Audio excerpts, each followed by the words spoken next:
Good morning and welcome to a new tutorial. I'm going to do a quickie today, and I'm going to show you how to use stitch markers to find out which is the last stitch you need to work in, or where do you have to make your first stitch or close-up rounds, etc. During my workshop teaching, I found out it was quite hard to see where the last stitch is or where the third chain of your turning chain is, and I started advising my students to mark it with a stitch marker. So I'm going to show you how I do it. First of all, I have made a row with single crochet. I'm going to do another one, so I'm going to turn chain 1, which does not count, and I'm going to make my first single crochet in the first stitch, and then I'm going to mark this one. I found out that people find it really hard when they work the row, turn and go back. They find it really hard to find that last stitch, so I would strongly advise beginners to mark this stitch, because you can always find it.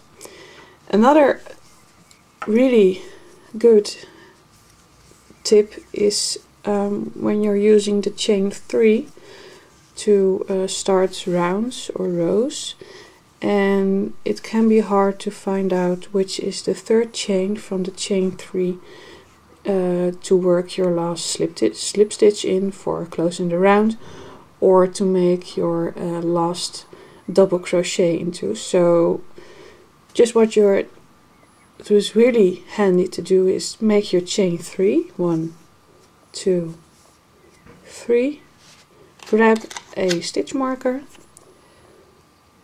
work it into the stitch under your crochet hook, so this one, there you go, and then go on, skip this one, work in the next, and when you go back, so normally you would work these stitches and then go back, then you can certainly find out and know which is the chain 3 of the third chain of your turning chain in which you have to work. So the stitch markers I'm using are clover stitch markers, but you can find it from several brands. I really like these ones. They are a little more expensive, I think. I have them for years and years, but they're really handy, especially when you need to follow a very extensive pattern or making amigurumi. So this was it for me. It's just a quickie. I hope you liked it. Please leave me a note, and I'm going to be back next week with a special announcement. So until next time.